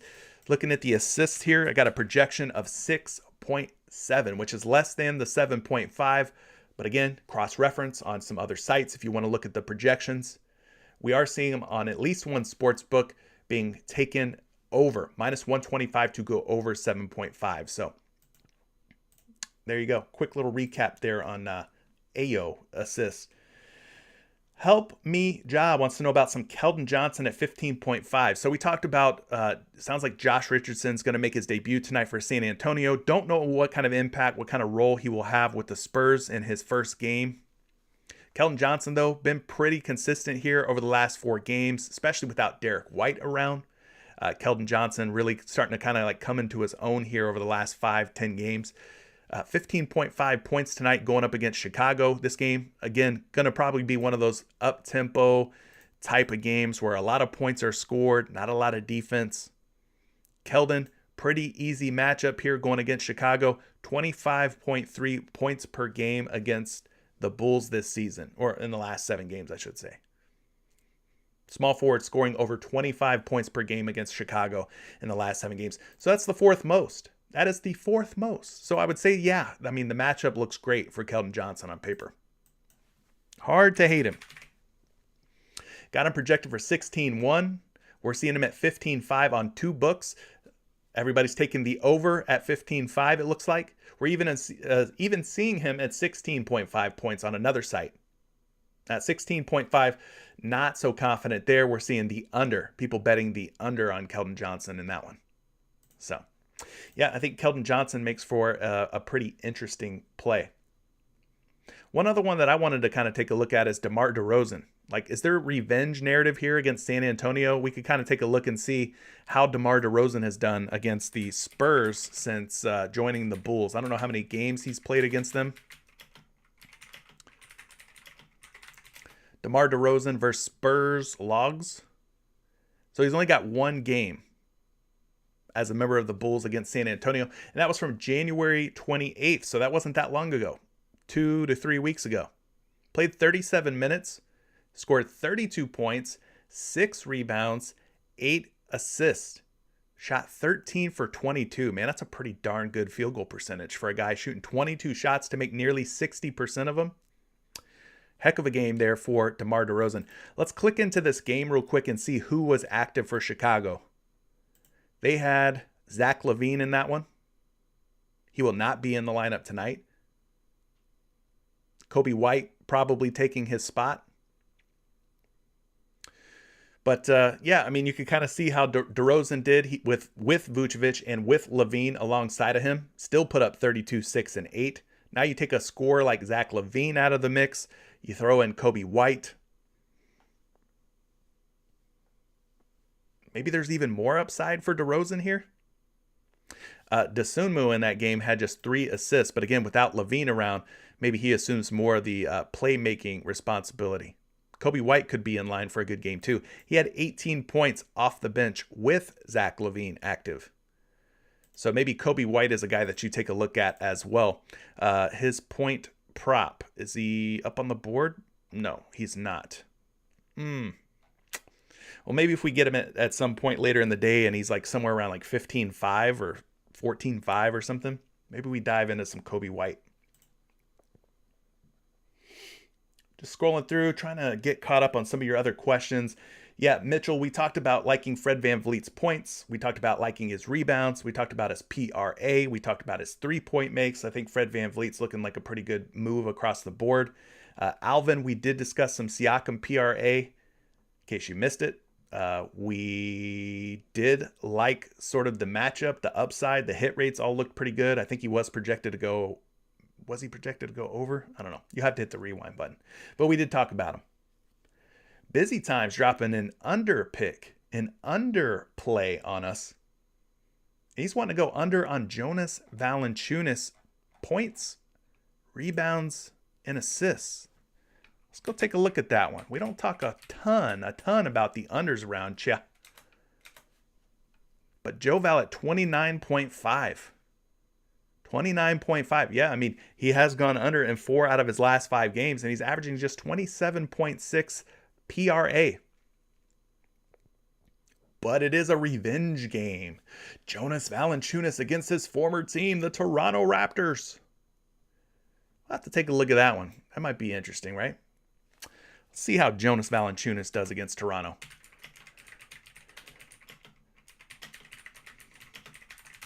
Jonas Valanciunas versus Raptors game logs. All right. So he's got 4 games in there since leaving Toronto. 3 as a member of the Memphis Grizzlies, 1 as a member of the New Orleans Pelicans, which was back on January 9th of this year. So you're wanting to go under on his PRA. I will warn you. I will warn you. Back on August 9th, 2020, not a very good game there. Played just 27 minutes, had no points, but 10 rebounds and 1 assist. So that would obviously be an under. But look what he did on February 8th, 2021. Played 34 minutes, had 27 points and 20 boards, gang. A 2020 game. 3 assists on top of that. My man went for 50 PRA against the Raptors. Now, that was as a member of the Memphis Grizzlies. On May 8th, 2021, played 36 minutes against Toronto, had 18 points, 21 boards, almost had another 2020 game against them. 39 plus the assist, 40 PRA in that one. And then January 9th, as a member of the Pels, 34 minutes played against Toronto, had 20 points, 17 boards, and 1 assist. 38 PRA. You guys think he you think he likes to stick it to the Toronto Raptors or what? I mean, it looks like he does. It looks like he gets up and plays Superman. Puts on his freaking cape when he faces off against the Toronto Raptors and goes to work on them. I'm a little scared.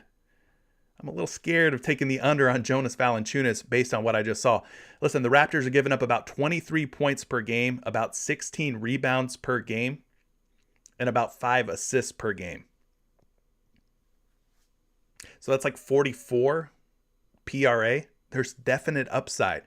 And then you sprinkle in the fact that this dude was a member of the Raptors and has shown at least 3 out of 4 games of 2020 type of upside versus his former team. And I don't feel so good about going under on Jonas Valanciunas. I think we need to take a vote. Thumbs up if you're going to take the over on Jonas Valanciunas. Thumbs down, chat, if you're going to take the under on Jonas Valanciunas or fade it based on what I have shown you here. I don't want to go under on Jonas Valanciunas PRA. I'm just saying.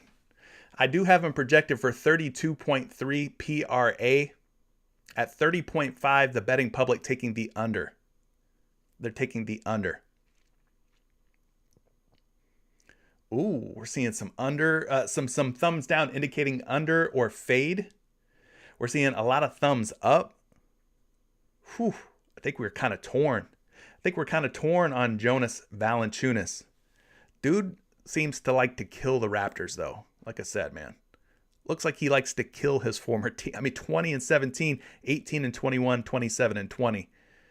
So if he gets 30 plus minutes tonight, watch out for a big game for Jonas Valanciunas. Just throwing it out there. I think it was worth mentioning.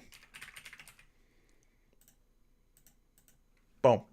All right, what other questions do you guys have? We're kind of getting down to the home stretch here, reaching the end of the show. Sorry if I've somehow skipped over or missed anything that you guys have posted in here. Not my intention. Sorry, got a lot of things going on here. Trying to get everybody's questions, as many of them as I can. Nash Supreme says, Randall first half looking like a lock. First half looking like a lock for Julius Randle. I will say this. For as much hate as I've given Julius Randle in the past, dude has been balling lately. I don't know what happened. Something clicked for Julius Randle, and he has been playing a lot better basketball lately. Now, this game did have a very low total on it. Did not look like it was going to be one that would produce a lot of points between these two teams. So I'm a little worried about Randle, but yeah. Last 5 games for Randle, 11.5 points, 20, 13, 16, 14, and 14. So his points for the first half have been good. 22.5 fantasy points. Not quite as good as his pure points, but still 4 out of 5, 80%. Just a little worried about the game script here. The totals, the pace, all that stuff. Not so worried about the matchup. Oklahoma City against centers, they're giving up about 26.1 points. About 17 rebounds, about 3.5 assists. That's about 61 to 62 fantasy points. Against power forwards, Oklahoma City's given up about 21.5, about 10 boards, about 3 assists. So that's like 46 fantasy points. So not really worried about the matchup for Randle whatsoever. I have him projected for about 43 to 44 fantasy points. 43 to 44 fantasy points. So, yeah, I don't mind the matchup. C. Chavis saying fade Joe Val. Wow. All right, guys. All right. No trust, no faith in Jonas Valanciunas. I got you. Cash says, yo, let's get it to 100 likes. That'd be amazing to get it to 100 likes. That's okay if we don't. Like I said, I know a lot of people are experiencing some NBA fatigue. Numbers are down for me. Numbers are down for PrizePicks. You know, not quite as much action, I think, for NBA here lately. I think people are just a little burnt out on some NBA. And everybody's kind of looking forward to the break. So, expectations are low here. For any type of likes or views or any of that stuff. Just, I think people are just getting a little burnt out on some NBA.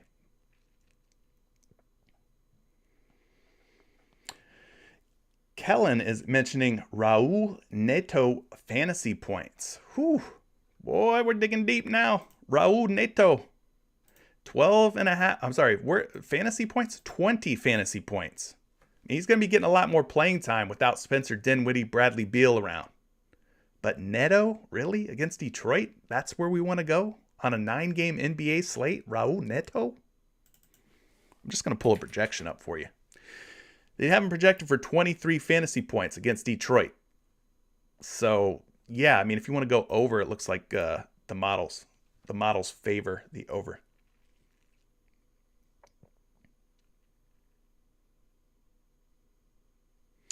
C. Chav says, I'd like Vucevic today over Joe Val in PRA.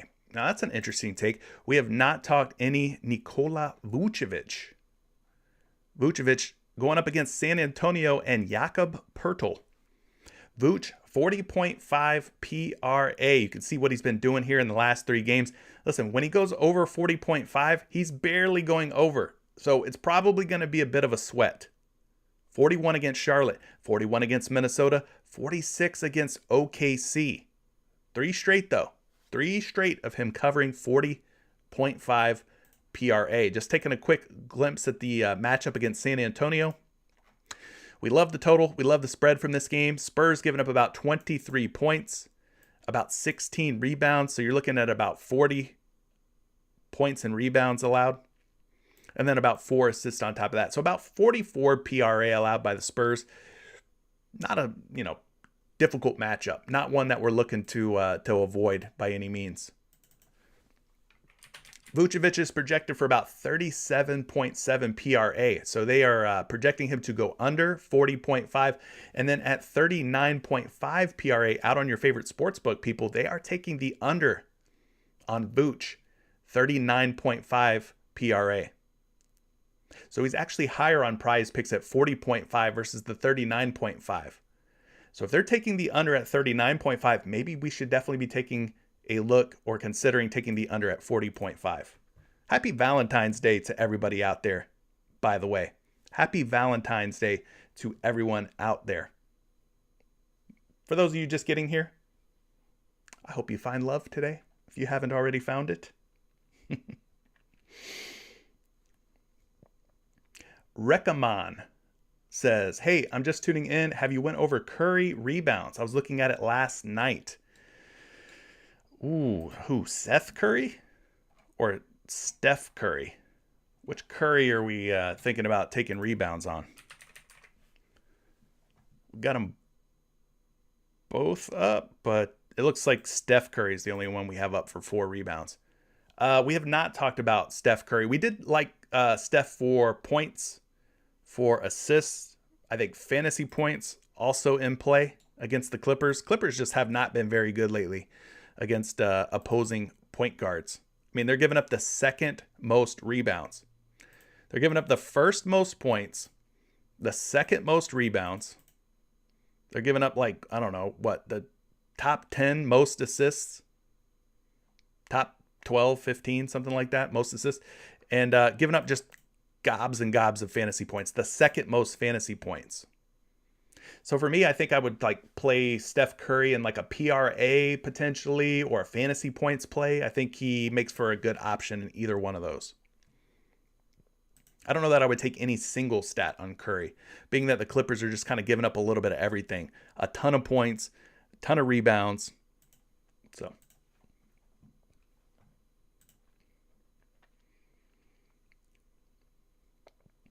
No Limit Tal saying that DeMar DeRozan has covered his first half points in 8 out of 10 games. That's an 80% hit rate.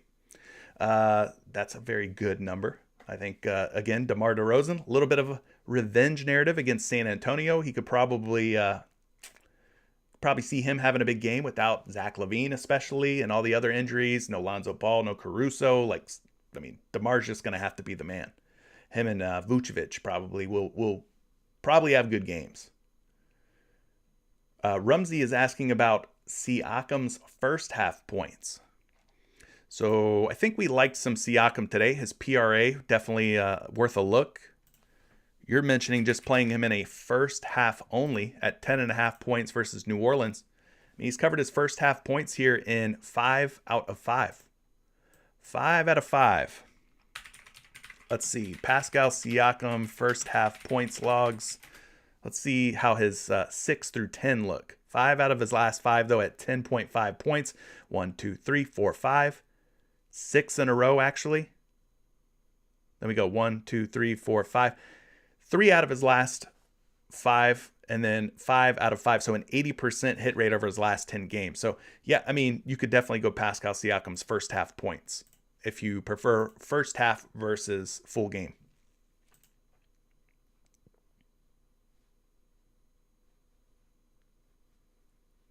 Yeah, we talked a little bit about Siakam. Siakam. PRA Siakam. I mean, Siakam, right? I think Siakam's a good play. Siakam versus New Orleans looks like a pretty good option. There's a lot of different ways to go on Siakam. David Reeves is asking, do we like Fred VanVleet's points or Keldon's points better today? Fred VanVleet is going to be a very popular option as well. I mean, he's a dude that we've talked about for points, for rebounds, for three-point makes, for PRA. I mean, they're both solid options. What were we liking for Isaiah Stewart? I see beef stew. Sorry, I forgot. I forgot what you guys were liking about beef stew. Were you talking about his rebounds? There's links to everything pulling in the description of today's video. Links to everything down in the description.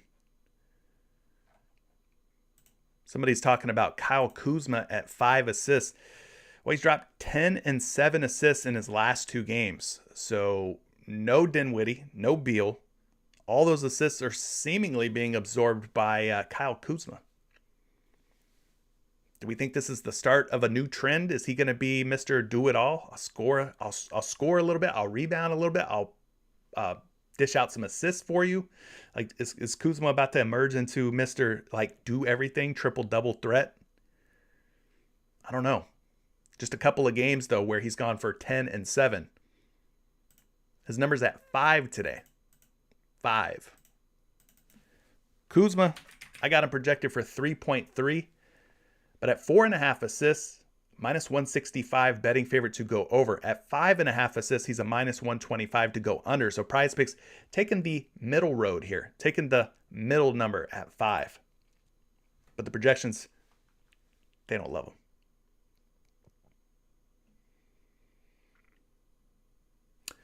That stud, Kill It Cam says he's liking some Isaiah Stewart rebounds or PRA. Let's take a look at it. Stewart definitely been getting a lot more boards lately.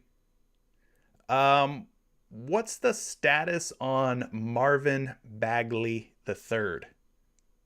Can anybody put your boy on game? Marvin Bagley III. Has he made his debut yet for Detroit? I don't think he has he? And if he hasn't, got to think that he's going to be kind of disruptive to a guy like maybe Isaiah Stewart. King Chris says Bagley's playing tonight. Is this the first game that we will see Marvin Bagley playing for Detroit? See, because I'm looking to avoid situations like this where new guys are now coming into the rotation. New guys are kind of being thrown into the mix. It's going to shake things up. It has to. You don't trade for Marvin Bagley III and then just like leave him rotting on your bench. So for me, I mean, I don't know. I don't know about Isaiah Stewart tonight. I don't have a projection for him either right now. Let's refresh here.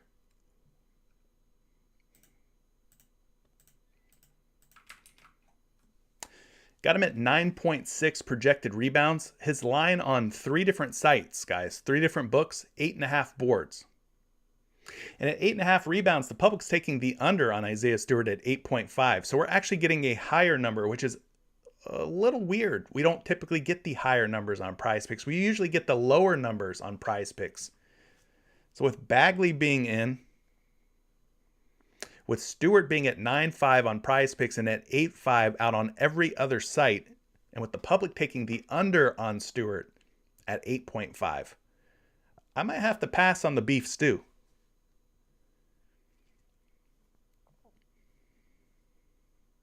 Yeah, I don't know.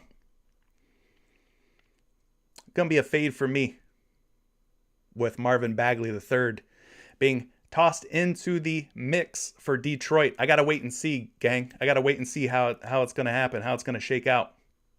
Yeah, Trevor, we've talked extensively about Harrison Barnes today. His PRA probably still in play. Of course, not really sure, still kind of waiting to see how things are shaking out for Sacramento. But, you got Sabonis in the mix. You've got Justin Holiday in the mix. De'Aaron Fox has been balling. Mo Harkless came out of nowhere, and he had himself a pretty good game last game. So, I mean, I don't know. I'm just looking to avoid those situations where the question marks are still pending, looming. You could go there, though. I mean, he's got a pretty high hit rate. Like, I'm not telling you not to take Harrison Barnes. I'm just saying take him, but know that maybe there's a little risk. Keith, did you miss our Jonas Valanciunas talk? I guess you did. I'm not taking the under on Jonas Valanciunas just because in his last 3 games, he's gone for 27 and 20, 18 and 21, and 20 and 17 against his former team in the Raptors. I am not going under on Jonas Valanciunas for those reasons. Former Raptor, a little bit of revenge narrative there. Seems like he likes to put it to his former team.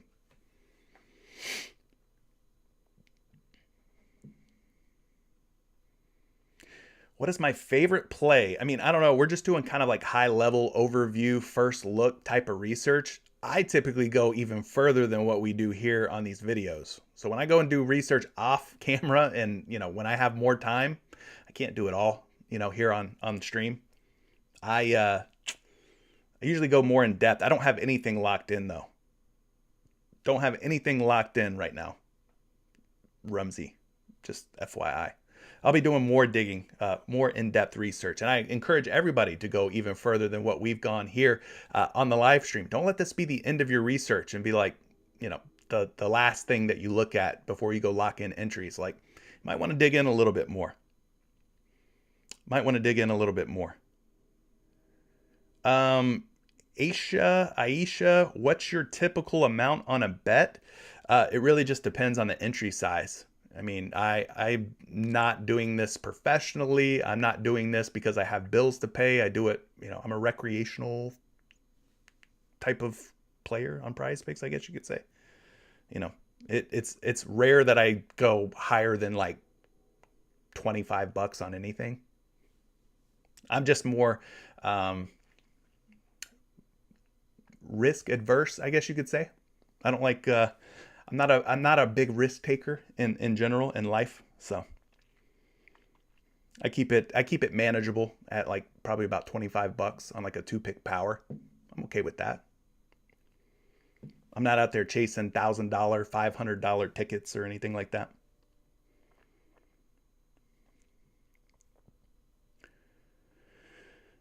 We talked DeJounte Murray's PRA. We talked DeJounte Murray for fantasy points as well. So both, I think, are in play. Murray's in a really good spot, especially without Derek White. There is a little bit of a question mark with Josh Richardson set to make his debut for the San Antonio Spurs. It's just something worth considering. I'm not saying he's going to come in and totally suck up a bunch of usage from DeJounte Murray and, kill any DeJounte Murray props tonight. Not saying that, but I'm just saying it's something we should think about. They traded for Josh Richardson, giving away Derek White, right? I mean, they traded for him for a reason. Rui Hachimura. Isaac says Rui Hachimura should get a bump with Gafford and Kristaps Porzingis out. Yeah, and especially with them trading away Bertans. It'd be like Thomas Bryant. They traded away Montrezl Harrell as well. So, yeah, their front court definitely a little more thin these days. So, I could see some Hachimura love, some bump to Hachimura. Kuzma. Correct. Chris Smith just left a worthwhile super chat. Thank you, by the way, Chris, for leaving that super chat. He says the Odell Beckham Jr. tickets entries from last night are being refunded as promos. That's right.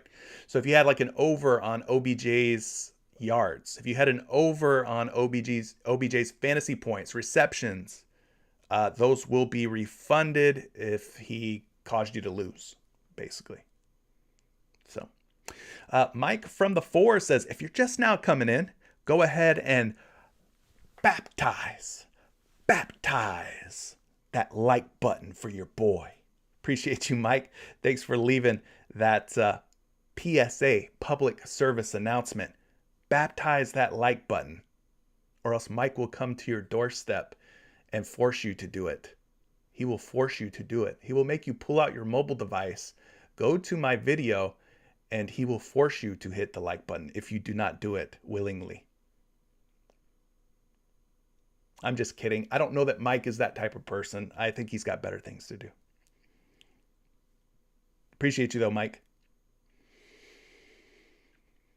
Yeah, King Chris says Steph Curry at 22.5 points is looking good. Yeah, I mean, the Clippers, we talked about it. We looked at the matchups, right? Clippers are they're just bleeding points to point guards. Almost 33 points per game allowed over the last 7 games.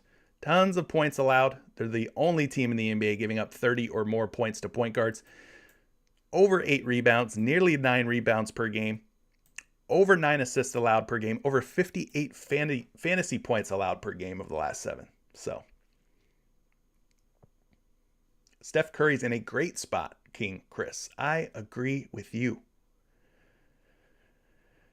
C. Chav says, shout out to all of those who are single and don't have a lady or a man, because there's some ladies that watch this too,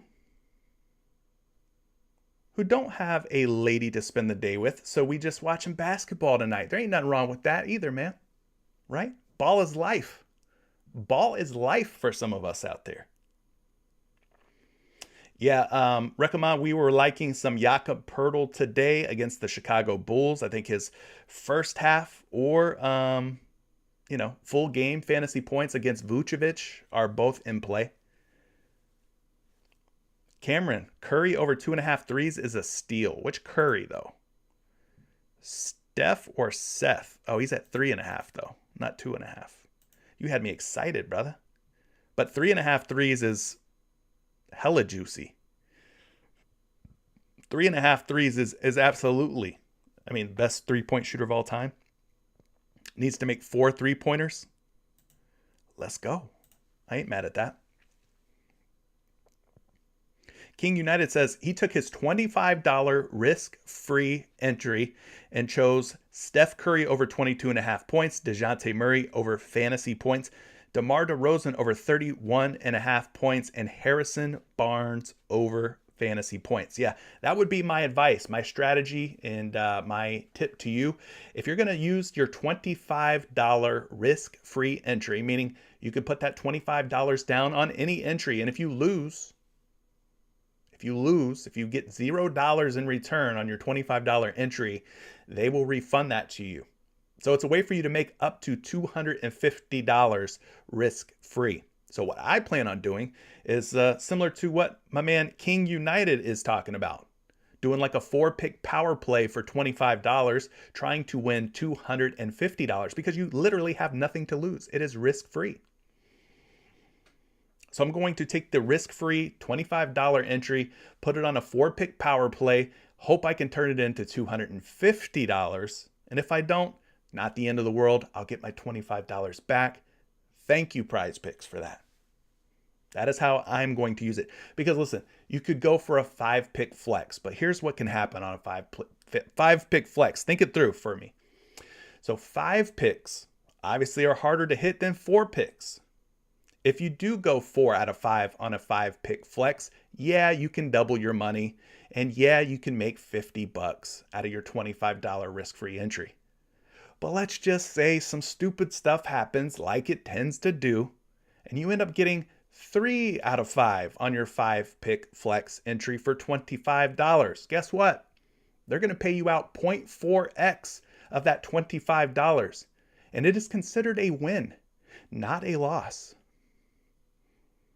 Which means they will not refund you your $25. At least I don't think so. So why would you do a 5-pick flex with the chance of you hitting 3 out of 5, them considering that a win, and now you've actually lost? Your risk-free entry is not really risk-free anymore. You've now taken 0.4x back of your $25 that you risked. So just go for it all. If you're going to go for it all. Go big or go home. Do a 4-pick power play. Obviously, 4 picks, a lot easier to hit than 5. That's one less leg that you have to hit in your entry. And shoot for $250. Go for broke. Okay? Just avoid those situations that could be potentially detrimental. Like hitting 3 out of 5. Isaac M. 499 super chat says, Roto Grinders shows Kyle Kuzma with the biggest bump in usage percentage with the new look Wizards. Can we take a look if any Kyle Kuzma lines are better than his PRA? I appreciate you, CJ. Got you, brother. I got you, brother. Let's take a look. So we talked about Kyle Kuzma's assists. We already looked at his last couple of games. Gone for 7 against Sacramento, 10 against Brooklyn. What about his points at 21.5 going up against Detroit? Had 22 against Sacramento, but just 15 against Brooklyn. Has he played 2 games? I'm thinking he's only played 2 games since Dinwiddie got shipped out, right? That's why I'm only looking at the last 2. How about his rebounds at 9 against Detroit? I mean, the assists so far have the highest hit rate in the last couple of games. PRA, he's hit his PRA in 2 out of 2.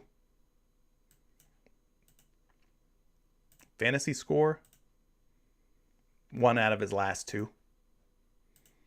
He is up there at 3-point makes against Detroit as well. He's gone 1 out of 2 on those. So, power forward spot going up against Detroit. They're giving up about 20 points, about 10 to 11 boards, about 3 or 4 assists per game. They're also giving up about 2.8, nearly 3-point makes to the power forward spot over the last 7 games, and about 43 to 44 fantasy points, which puts them like kind of middle of the pack.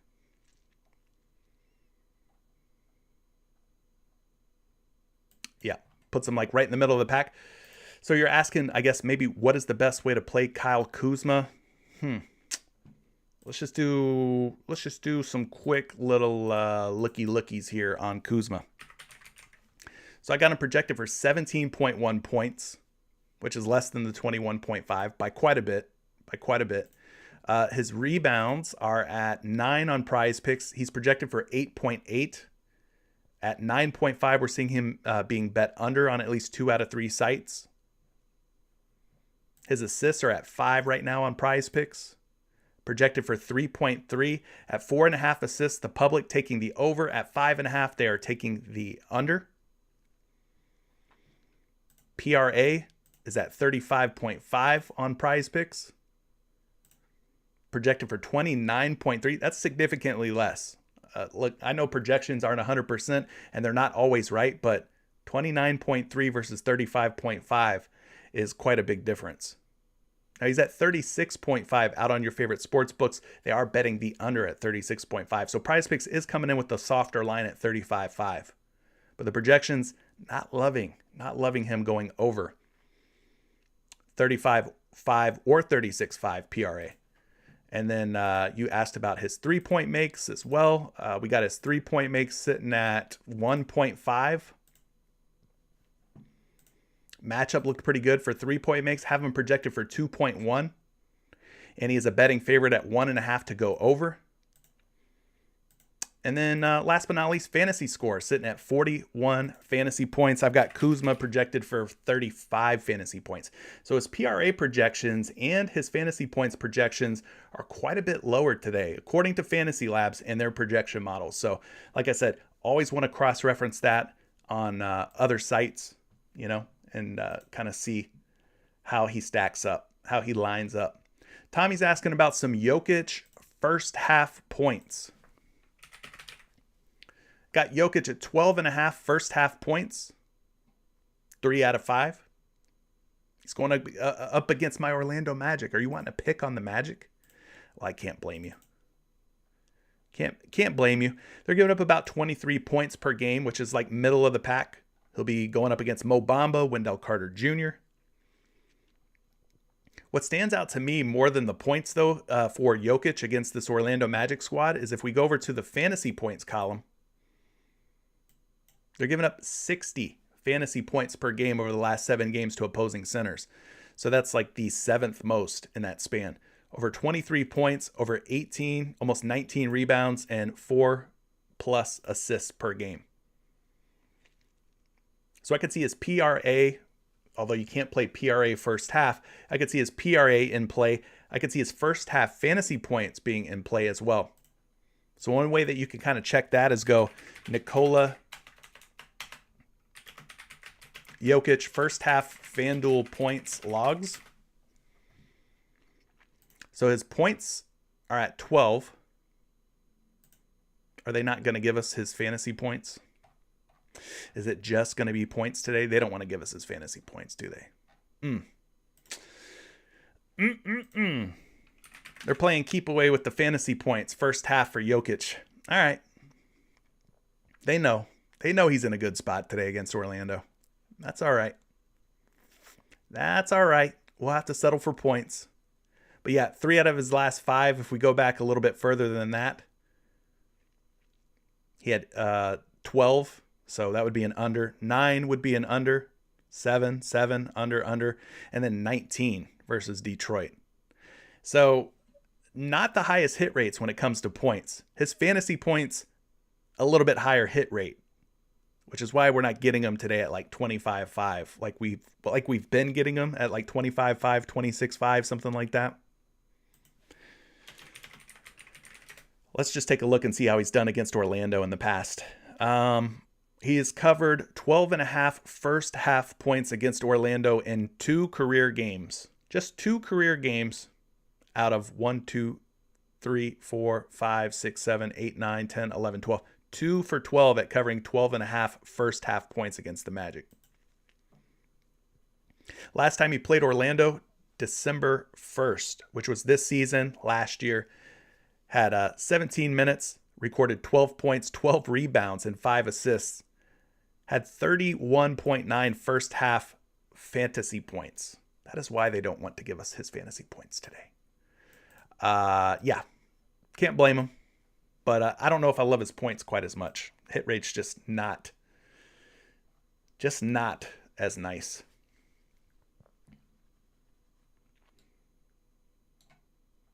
Oh, Isaac says, I hope CJ gets a big box of chocolates for his Valentine's Day. Well, thank you, Isaac. I appreciate that. Maybe I'll go get me a edible arrangement if you know about them edible arrangements.